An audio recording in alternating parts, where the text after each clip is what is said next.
అందరికి నమస్కారం.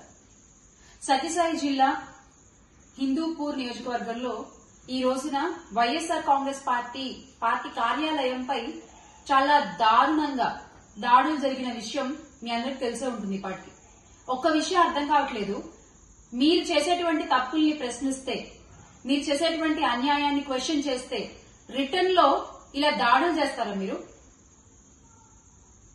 నందమూరి బాలకృష్ణ గారు గౌరవ ఎమ్మెల్యేగా ఉన్నారు అక్కడ హిందూపూర్ లో. మరి ఆయన అనుచరులు ఈ రోజున పార్టీ కార్యాలయంపై అక్కడ వైఎస్ఆర్సీపీ హిందూపూర్ ఇన్ఛార్జ్ గా ఉన్న దీపికా రెడ్డి గారు లేని సమయం చూసుకుని కార్యాలయంపై దాడి చేసి అక్కడ అద్దాలు పగలగొట్టి, టేబుల్ పగలగొట్టి, అక్కడ పనిచేసే ఒక అతనికి తలకి ఎంత పెద్ద గాయమైంది.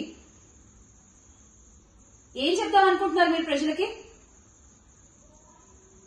ప్రశ్నిస్తే దాడులు, ప్రశ్నిస్తే కేసులు.